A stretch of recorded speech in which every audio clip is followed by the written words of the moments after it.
righty, so it says that I am live, and I'm saying good evening to my community. Let me check and make sure that I am live.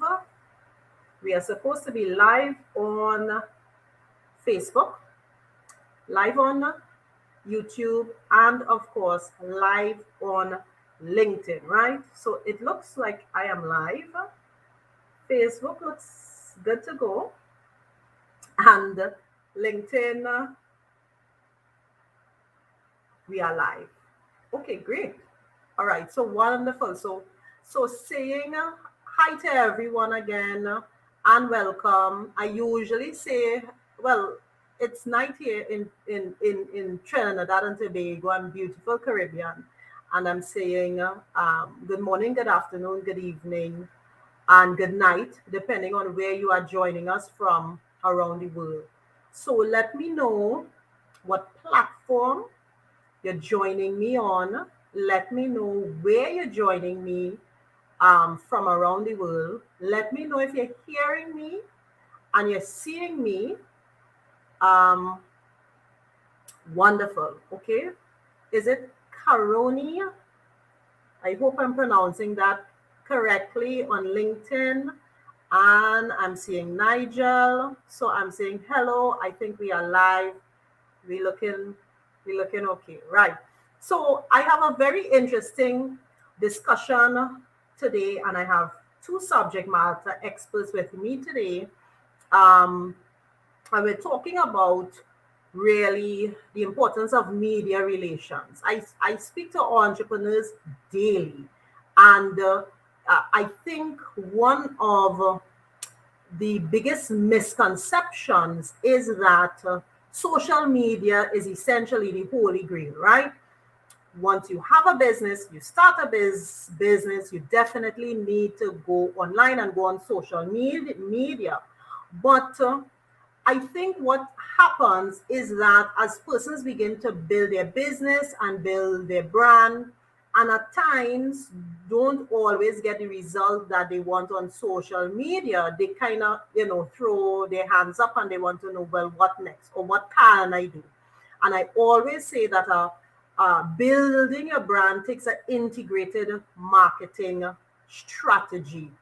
And that's kind of what we're going to kind of discuss here tonight. And so I'm excited to bring on both Kimberly and Tessa, who, of course, will introduce themselves. So I just want to say hi, ladies, and thank you so much for joining me. And I think I'll throw it to Hello. to Kimberly first. And Kimberly, you could introduce yourself, and then Tessa, you could introduce yourself.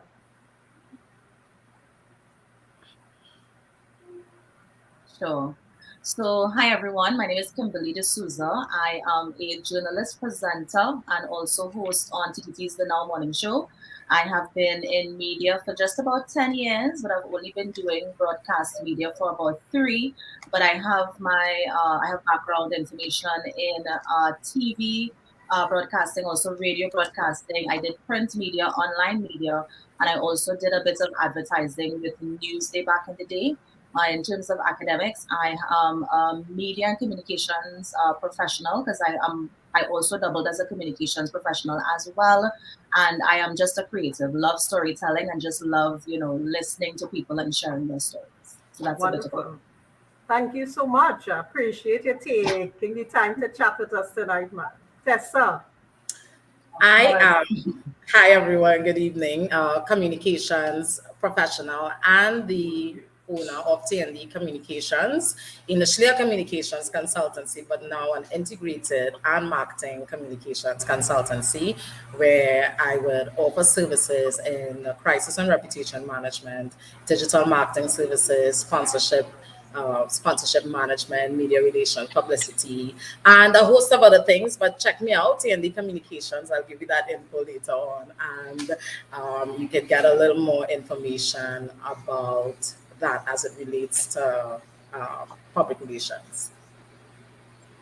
All right, great. So thank you so much, Tessa. We have Juma, Janine, Alison. We have quite a few persons online, so I'm excited to start the conversation. Of course, I want to start, Tessa, I kind of want to start with you because I think there's a misconception about what public relations is, right? Persons kind of throw around the terms a lot, marketing and advertising, and we advertising and we promoting our business, and they just kind of throw around words. So I would love for you to kind of just break down a little bit what is public relations and really how do organizations use this to really build their brand. Or how should they use it to build their to build their brand? In a nutshell, or in my opinion, I would say that it is public relations is a communications tool that is used to raise awareness and give visibility to an individual or a company's brand, right? And one of the things people often say to me is that I can't use PR. Who could use PR? Is it just for large organizations and so on? But generally, entrepreneurs, small and medium sized businesses, um, influencers, celebrities, those who have that focus on gaining visibility for their brand can use PR. Yes, it's costly. It is a good investment, but if used well, it can bring results for you and your business. Yeah. What was the second question? Sorry. No, well, you kind of answered it there. Was really to sort of tie it into how organizations use public relations to kind of gain visibility or build their But you brand. you started it. You started it well, Debbie. However, I would want to add that what should really happen is that we use both traditional and digital media, right? So ultimately, the key to a successful PR campaign is to use both simultaneously. You cannot use one without the other. And in doing this, it allows you to reach a wider audience and actually build a stronger brand reputation.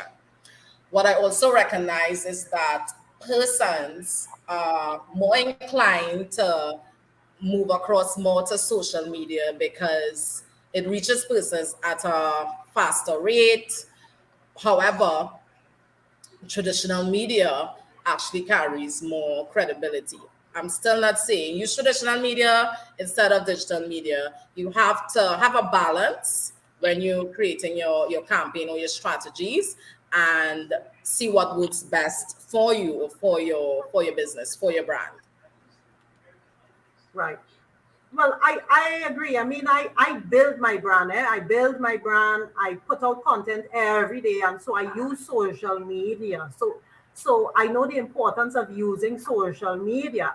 But I do see a gap with a lot of startups and a lot of entrepreneurs. And of course, I kind of kick this question across to Kimberly a little bit because she has the knowledge of the traditional space still in 2023. So there's a misconception to me that as you start a business, you need to go online, which I don't disagree with. But what do you think, Kimberly, are really the benefits, right? The benefits of gaining publicity using traditional media, using TV, being on television, interviews, print media. What are those benefits to a startup, to an entrepreneur? Yeah. So I like that you gave the overview of traditional media because I wanted us to start there in terms of what exactly is traditional media. I will add two more, which is direct mail. So a lot of people might be familiar with things like MailChimp and the sites that can blast email to potential customers. And there's also billboards, which is I think a forgotten form of advertising, but it's so very important, especially if you want to target that a certain geographical location, right? So I think with traditional media, I'm going to borrow what Tessa was saying in terms of the credibility of the message, right? We know how it is on the social media space. Everybody wants to get everything fast. And because of that, it just goes up without people checking to see, if they're getting it from a credible source. So I think in terms of using traditional media, especially for a startup, you want your customers to believe in your product and service. So I think if you use a credible source like a TV station that is also well known for advertising other products and providing that sort of credibility, you do build that.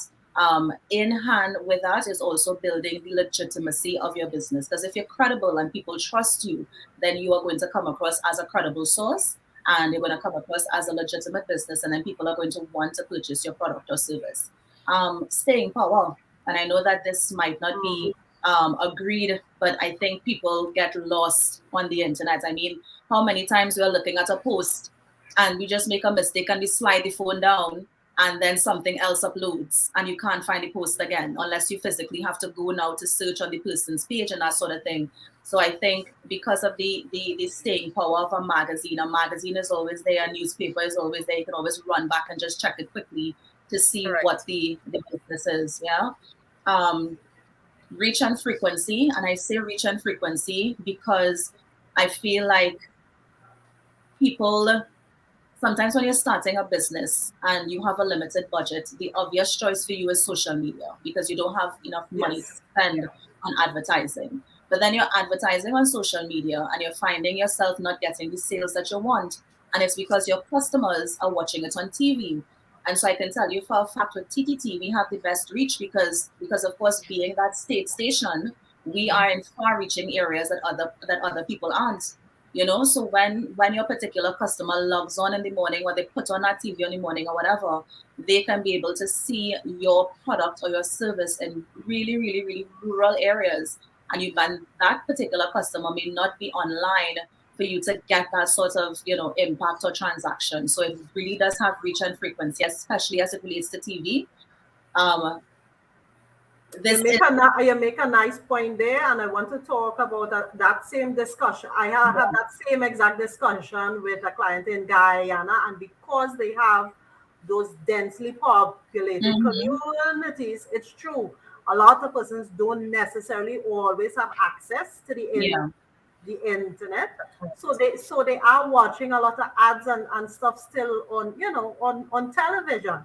So I think we do need to, as entrepreneurs, go back a little bit, do a little bit of research, understand who our ideal clients are, because then we'll be able to understand exactly where we need to communicate in order to reach them. Exactly. And I also want to go back again, Debbie, just to the billboards in terms of geographical reach. If you are advertising something in a particular area, right? Okay, perfect example. Whenever you are going down the highway and you see all those ads, you see all the ads. Like I remember there was one for nuts, and I think that they were going to be delivering while you were in traffic. And that piqued my interest. I'm like, really? I'm on the highway going to San Fernando, and this is a nuts ad, and they want to give me nuts to keep me awake while I'm on the highway. So I almost grabbed my phone to see how best I can communicate. And I know that was a targeted billboard placed there because that is such a high traffic area. And so that company would have definitely gotten the sort of reach and engagement they wanted to, as opposed to if they had put that online and let's say somebody just scrolling all of nuts on the highway and they're gone. You understand? So especially with billboards, you get that sort of geographical reach that you're looking for, especially if you want to sell a particular product. And I know that as well, people have been going to social media, and I like what Tessa is saying in terms of that balance, but there's less clutter in traditional media. The digital space is so busy and so confusing that your message can really get lost by more powerful people who know how to use digital marketing, who know how to, optimize their search and put those keywords and stuff out there. So your message can really get lost if you don't know how to navigate that sort of digital space. Whereas with traditional, it's something that's going to be either if somebody's on the go and they're listening to it on the radio, within an hour, you're probably hearing that ad about 5 times, so it's going to keep coming again and coming again. So the person who you want to attract will be listening, and which is why drive time and prime times are the business times for radio. because that's when people are going home. That's when you know that your message is definitely going to reach the ear of your particular customer. I have a bit more, but I think I will stop there for now.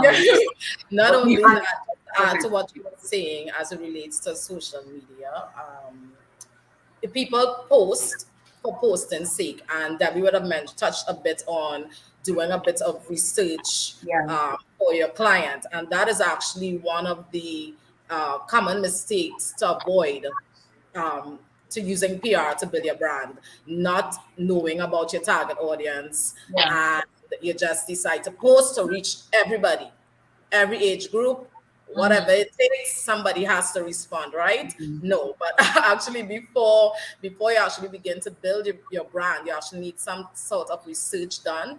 Who is your Yeah. target audience? Why are you launching in the first place? What is the most effective time? What about the media houses? Not every media house is going to work for you. So what relevant media outlets do I need to reach out to? How am I going to use the social media? So that is definitely lacking. And I get that in my interaction with persons, and they also get frustrated. So it's like, I can't just let you post, but if you want to, you can go ahead. Yes. Yeah. Don't tag me, don't tag me, because I need to know who is my demographic. Yes. Right? So what is working for maybe Angostura is not going to work for Carib. You understand? Mhm. So Yes. that is something I believe needs to be paid particular attention. Do your research, find out what relevant media outlets, and then you move forward from there. But ideally, if you have a PR or a communications person assisting you, it should make things a bit more easier. Hence the reason to invest, so they can put together that strategy, an appropriate Yeah. strategy that is needed, so your brand, you can stay relevant, you get great awareness, not just for the now but for the long run. Right. And I guess too, as a communications professional, you're working in the space. So you understand the space, you understand the players in the space, you Yeah. understand what works. So you could really be an excellent advisor to an organization, to a CEO, to C-suite persons, right? I just putting up some comments here from Candice. Candice says the power of advertising is no, I'm joking, in your face. Yeah. The face factor reality plays in your mind, and that's very true, right? And she also said she had an opportunity for an interview with one of the daily newspapers, and of course that really helped to boost her business. Yeah. So I do think that it should be a part of organizations, a part of the overall, again, the overall strategy. It's not we are not saying you have to choose one over the other, that you have to do social and you don't do the others, or you do traditional and you don't do the others. But that understanding your clientele and what are really the vehicles through which you will communicate with them is Yeah. so important, right? So Tessa, you started to talk about some pitfalls and some mistakes that organizations make, and I would love for you to highlight a few again, um, so that persons are more cognitive of what they do, in terms of the whole reputation and the utilization of public relations. One of the biggest blunder is actually not delivering on your promise. And I'm going to give a recent example, not bashing that particular company. However, I believe it was Star Network who came to launch a new product, but they didn't communicate effectively with the public. They didn't disclose certain information. They were misleading in what they were doing, and the culture that we live in, and that didn't work out. That didn't work out very well. So one of the pitfalls to avoid is not not being honest, not going through with what you actually say you're going to give to the customer, whether it be a product or a service, right? And that could actually lead to a tainted reputation for the organization, in that your stakeholders are not going to trust you. The employees are going to lose trust in you, and the public, they're going to lose trust in you. So you have to do a lot more work to actually, when you're now going to relaunch again, to build or to gain their trust. Whereas you could have just been honest and open about the situation and what is happening and the offerings and who you're teaming up with, because people are coming to invest and you are looking for loyal customers. So being disingenuous is not going to work in favor for your reputation. So that definitely came to mind.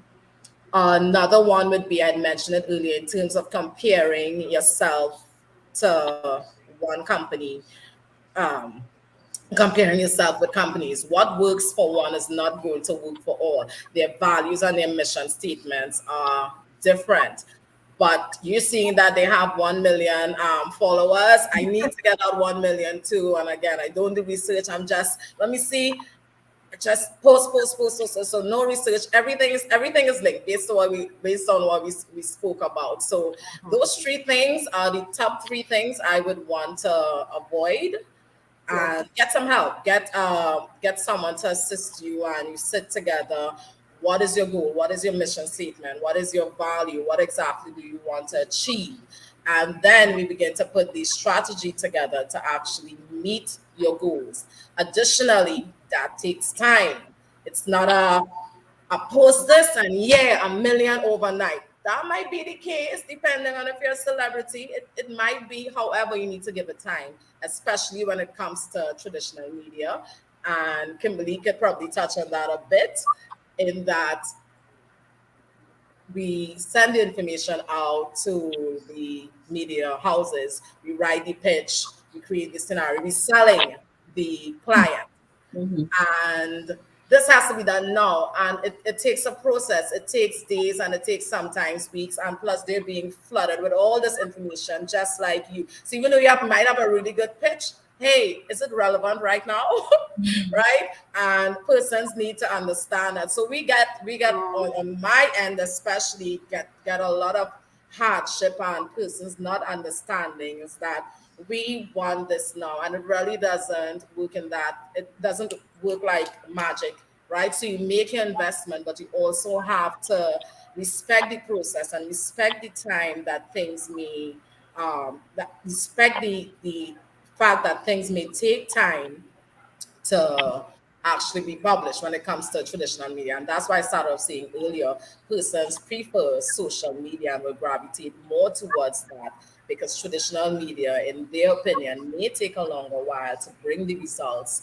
But what do you call it? Digital media, yes, it's going to reach a wider audience in a short space of time. But are you really getting your message across when you post things in a vacuum? Right. But I also think too, what it is new media is also doing is that they're integrating traditional media into the game, right? So for example, yes, when we're using things like interviews, and you finish do an interview on the Now Morning Show, let's say, you can post a short of that to your reel, and you can link yes, people right, to your social media page. You understand? So there's an integration that's happening with the yes, new media, borrowing from the traditional media to boosting them, and which is why I'm a supporter for diversifying all your strategies. So if, for example, you're using Facebook, and then again, I think you also need to understand that digital media is so huge, your Facebook interaction will differ to your LinkedIn, the interaction will differ to yes, your Instagram interaction. Mm-hmm. And then all of those are different audiences, different demographics, different age group. It's a totally different ball game. So as much as we think digital media, it's still is segmented. And we're also using the traditional media as well into that sort of integration process. I mean, podcasting is basically interviews, right? Yes. Audio file, yeah. So with media changing and new media becoming what it is, they're still borrowing from traditional media. And so you're seeing where there is room for two, but there's also an integration that's taking place. I do, and to reinforce what you say, Kimberly, to me, I've found that a lot of times when persons do these interviews, television interviews, and then post it on their digital media platforms, whether that's LinkedIn or Facebook, it gets a different type of eyeball It on it, does. and it It does does. help to create a level of authenticity and trust. It Mm-hmm. builds that person as that subject matter expert, Yeah, it and does. so I really do. We really do have to be resourceful and creative. And as we mentioned as well, a lot of what we would have called traditional media has a digital element to Mhm. it as well. So Yeah, as much as we would watch it on television, we could also see it stream on, the media house, Facebook page, etc. So it's integrated, as I said, it's yeah, integrated, and we really have to learn how to use it, right? So more persons that have joined, they've said it's going well. They talk about research and the importance of research, and that's something we've said here.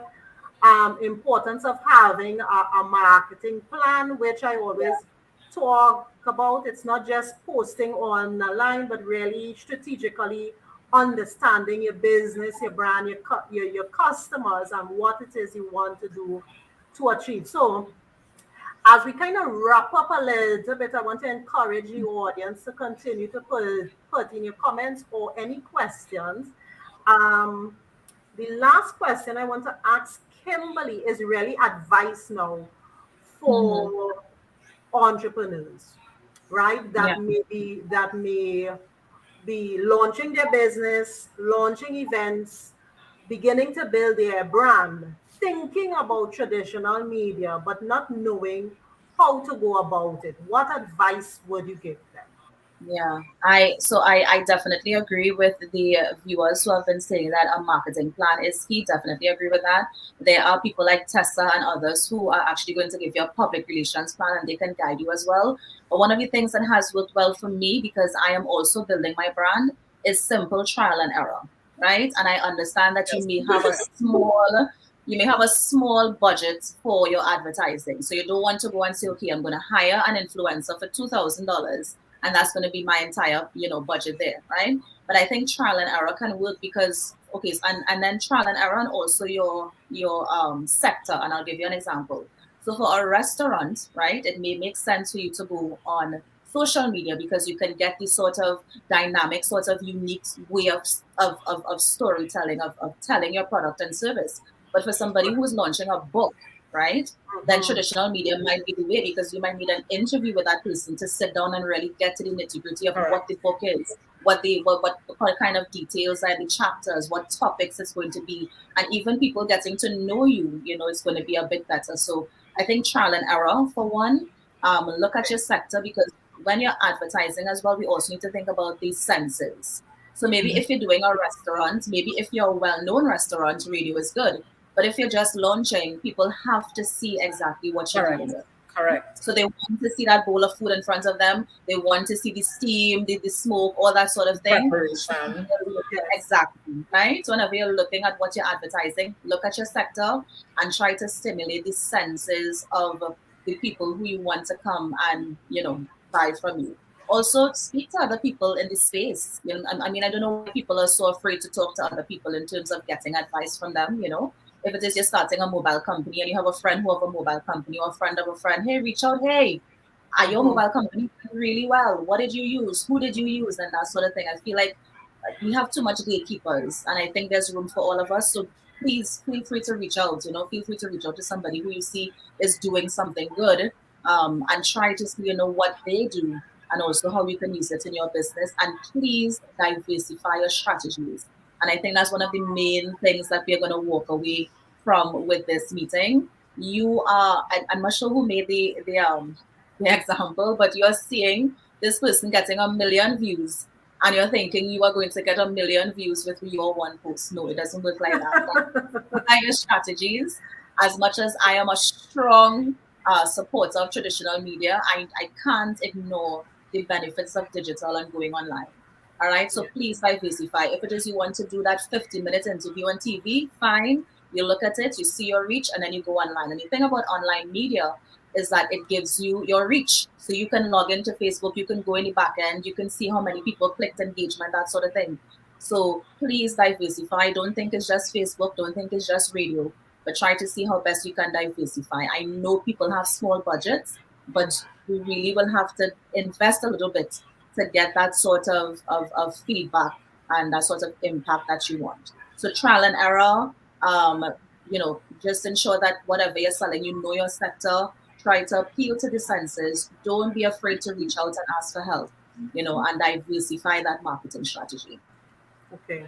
I love that, Kimberly. I love your last two actually, because I do believe it's better now. We share a lot more. I think like 20 years ago, everybody held things close. Everything in, yes. Yeah. But now I think you have your colleagues, your peers, persons online that you could reach out to, and always to me I always say, seek advice from persons who have kind of walked the path, so that you get the best advice in terms of how you want to build your brand. Yeah. Right. So with that, I want to ask you guys to just simply let persons know where they could find you, where they could follow you, and if they need advice or help, how to reach out to you. So, Kimberly, we could start with you. Yes. Sure. So, guys, I am live on your TV screen, which is why I'm a strong supporter of TV. Mondays to Fridays from 6 to 8 a.m. on TTT. If not, you can also reach me out on social media. My handle on Instagram is Kimberly D868. It's LY, so Kimberly D868. And I'm also on Twitter, and I'm also on LinkedIn as Kimberly D'Souza. So you can reach out. Okay, good. Okay, we'll put those handles in the comments. Yes. And Tessa. Kimberly, for a moment, I was like, she real advocating for traditional media, but no problem. What I want to leave with persons, firstly, is that you would notice that as PR continues to evolve, the digital and traditional media, will always remain valuable strategies required for you to communicate your message. So I want to leave you with that. And that's based on the comments I saw popping up, but social media relevant. It is, but you have to use both. I keep stressing on that in tandem with each other to get the results that you need. And if you want to get on to me, I think my website is TND Communications. You can also reach me on LinkedIn and IG. I'm still like Kimberly doing trial and error, but generally those three mediums you can reach me on. Feel free to message me, and I'm always happy to engage with persons. Wonderful. Great. Yeah. So thank you guys. And I just also want to add quickly, guys, that. Go ahead. Yes. Sure. Yes. No, I was just also going to say as well, I totally agree with Tessa. Don't get me wrong, social media is where it's at, but also just remember that your target audience may not be on social media. So that's the only thing I just want to mention as well. So a lot of people rush to Facebook, they rush to Instagram, but that's not where your customers are though, and you're going to be posting all the time and not getting the feedback you are, because that's not where your clients are. So like especially catering for mature age group, like late 50s, 60s. Wait a minute, they're still learning to navigate, right? So traditional media would be more suitable. Billboard as well. Exactly. No, but I mean, now some of them are on social media. My mother is strong on Facebook. You can't talk to my mother about Facebook. She knows more about it than me, right? But the majority may not be there. I mean, we also have to think about things in terms of accessibility to internet and all those kind of things to work out as well. Absolutely. So just something to keep in mind when you're looking for your ideal customer. Yeah. It goes back to research again and really understanding that, and sometimes our entrepreneurs don't take that time to really do the research and really to understand. So I'm putting up the comments. They said, thank you, excellent program, right? Very interesting and very insightful. And yes, I will put in the social media handles for Kimberly and for Tessa. Of course, you'll be able to watch the replay. And it should go on for another week or so on Facebook and Instagram. So thank you, ladies. And thank you to everyone who joined us live Thank on you. Facebook, on LinkedIn, on YouTube. We appreciate you taking the time, and we'll chat again soon. You all have a great evening. Bye-bye. Have a good night, guys. Thanks so much for joining. Bye.